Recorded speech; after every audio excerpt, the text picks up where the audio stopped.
आज जितनी चमक जी आप देख पा रहे हैं, आज जो भी कुछ आज मेरे पास आया हुआ है या मैंने पाया हुआ है, ये कहीं तुक्के में नहीं आया हुआ है।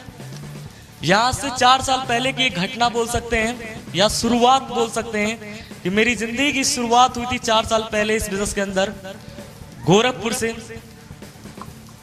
और मेरे मामा जी के द्वारा ये बिजनेस प्लान मुझे मिला था। मैं बहुत ज्यादा अपने आप को सौभाग्यशाली मानता हूं कि आज ऐसी इंडस्ट्री में मुझे आने का मौका मिला। अगर शायद आज से 17 साल पहले वो 4-5 डायरेक्टर अगर एक सोच नहीं रखते, शायद इस इंडस्ट्री की नींव नहीं रखते, शायद सेफ शॉप इंडस्ट्री का अगर उद्घाटन ही नहीं होता, तो शायद मुझ जैसा बच्चा जो आज आप चमक देख पा रहे हैं, शायद मैं यहां तक नहीं पहुंच पाता। तो मैं चाहूंगा ऐसे सेफ शॉप इंडस्ट्री के लिए एक जबरदस्त तालियां होनी चाहिए।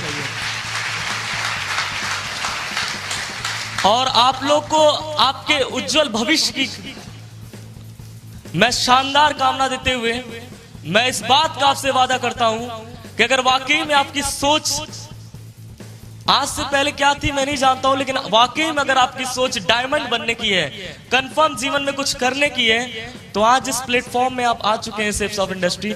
ये सेफ शॉप इंडस्ट्री आज काफी है, क्योंकि मैंने बहुत सारे इंजीनियर्स को देखा है ये बोलते हुए कि मुझे डायमंड बनना है। बहुत सारे डॉक्टर्स को मैंने देखा है उनको बोलते हुए कि मुझे डायमंड बनना है। बहुत सारे किसान को मैंने देखा है कि मुझे डायमंड बनना है। बहुत सारे स्टूडेंट्स की चाहत को देखा है कि उनको डायमंड बनना है। लेकिन आज तक इन 4 सालों में मैंने किसी डायमंड को नहीं देखा कि किसी और को बनते हुए, या इंजीनियर या डॉक्टर।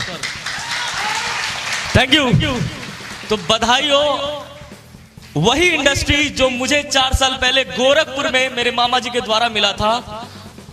आज मैं तहे दिल से आपको बधाई देना चाहूंगा। आज वही सेम इंडस्ट्री, वही कंपनी, वही प्रोडक्ट, वही डायरेक्टर और वही भारत देश आपको भी मिला हुआ यहाँ पे डायमंड बन के दिखाने का।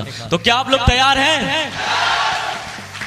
शुरुआत किया था तो उम्र कम, पिताजी का साया नहीं था, घर का मैं बड़ा लड़का था, पढ़ाई लिखाई उतनी खास हुई नहीं थी, कोई तजुर्बा कोई ज्ञान नहीं था, ना दुनियादारी के बारे में जान पहचान थी, ना इतना चमक नहीं था।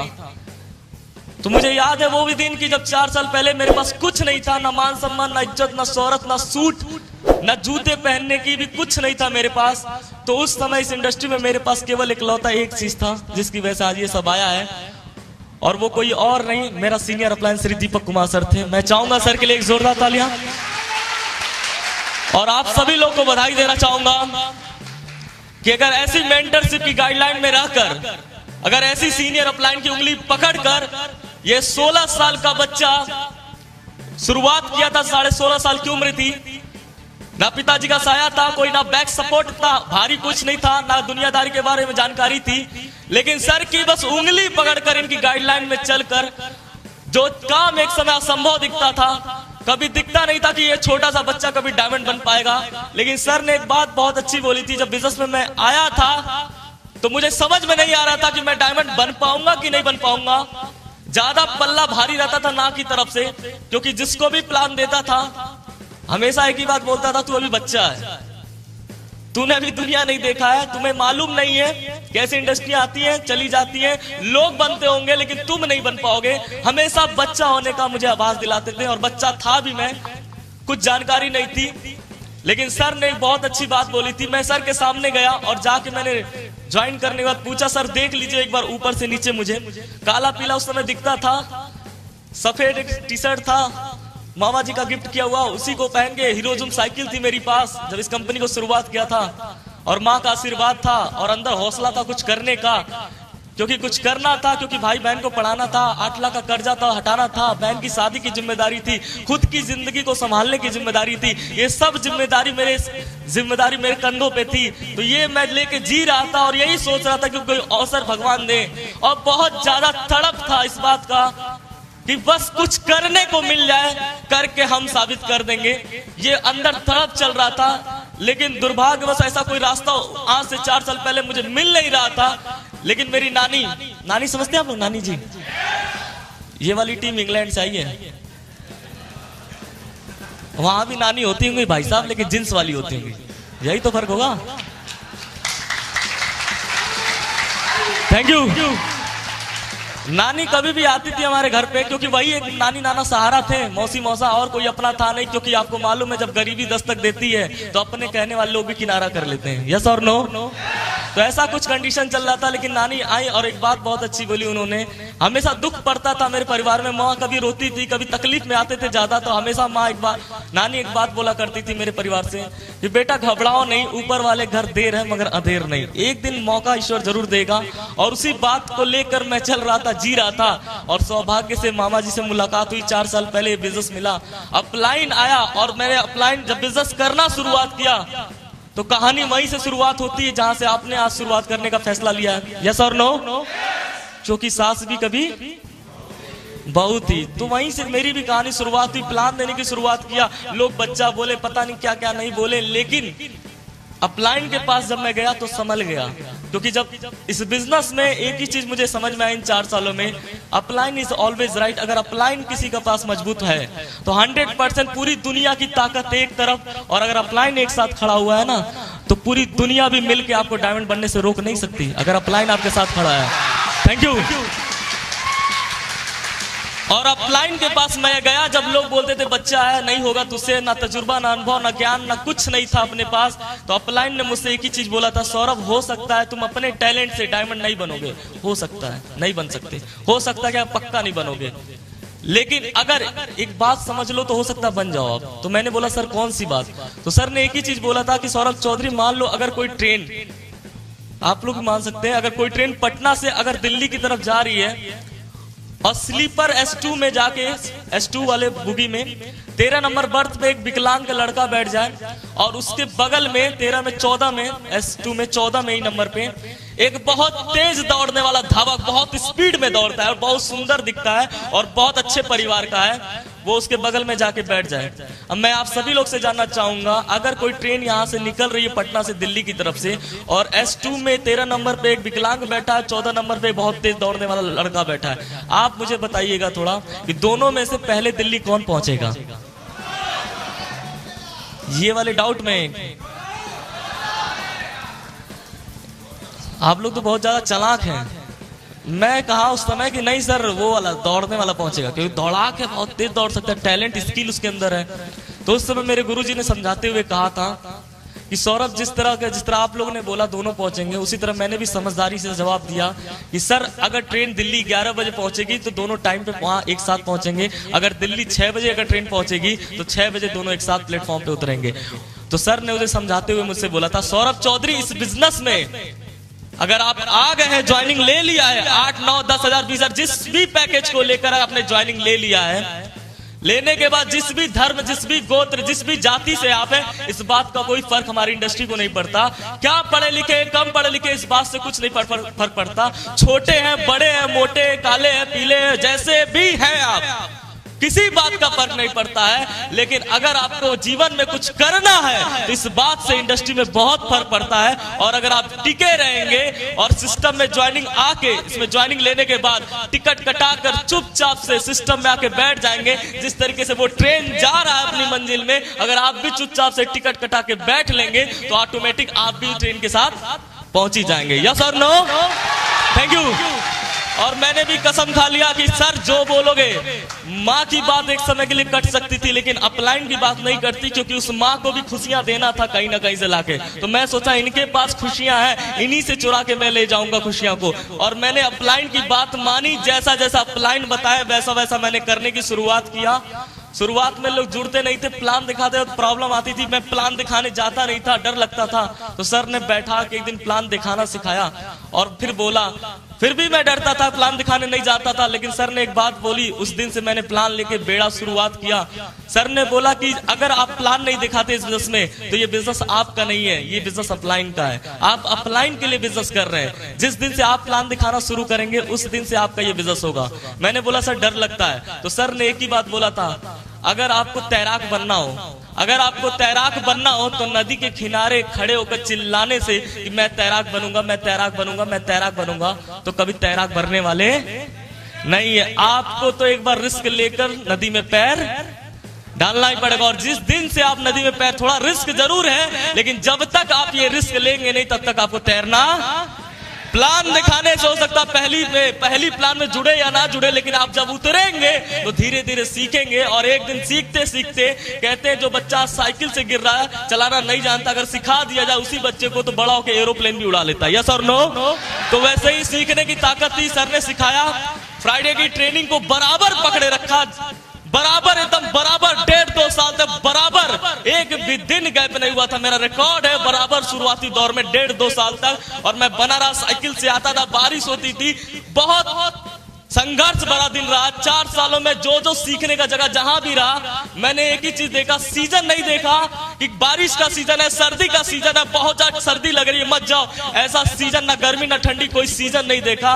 मैंने केवल काम करने का रीजन देखा था इन 4 सालों में, कि 4 सालों में रीजन क्या है मेरे पास कि काम करके मैं आगे आऊंगा। तो मेरे पास एक बहुत बड़ा रीजन था, जब कोई मना करता था तो मैं रुकता नहीं था, क्योंकि मेरे पास एक स्ट्रॉन्ग पर्पस था। क्योंकि जब मैं कोई मना करता था, मैं थक जाता था, रुक जाता था। घर में जब जाता था तो उसी मम्मी और बहन और भाई को जब देखता था तो बहुत दर्द होता था कि अगर डायमंड नहीं बनाना तो हो सकता है ऐसे घुट घुट के मर जाए मेरा परिवार मेरे साथ।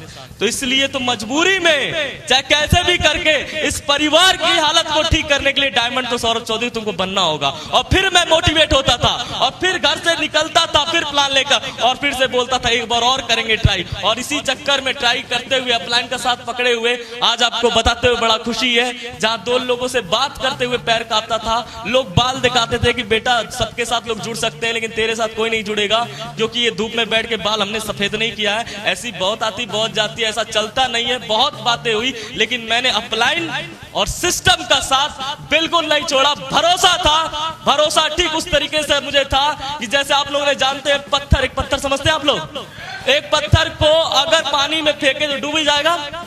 ठोस चीज जिस तरह पानी में डालते हैं डूब जाता है, लेकिन एक सिद्धांत है कि पत्थर डूबना ही डूबना है, चाहे छोटा डाले चाहे बड़ा डाले, किसी भी पानी में, नीला पीला जैसा भी समुद्र हो, चाहे नदी हो पोखरा हो, किसी तरीके का भी पत्थर फेंकेंगे तो डूबेगा ही डूबेगा। यस और नो? ये एक प्रकृति का सिद्धांत है, इस सिद्धांत को कोई माइकल बदल नहीं सकता। ये एक सिद्धांत बना बनाया भगवान का, प्रकृति का है कि एक पत्थर, एक ठोस चीज अगर पानी में फेंकेंगे तो डूबेगा ही डूबेगा। उसी तरीके से जिस तरह ये सिद्धांत है, तो मुझे एक स्मरण हुआ कि याद आया, एक बात मैंने जाना किसी से कि जिस तरह वो पत्थर डूबने का सिद्धांत था, लेकिन रामायण आपने सुना होगा, शायद पढ़ा भी होगा। यस और नो?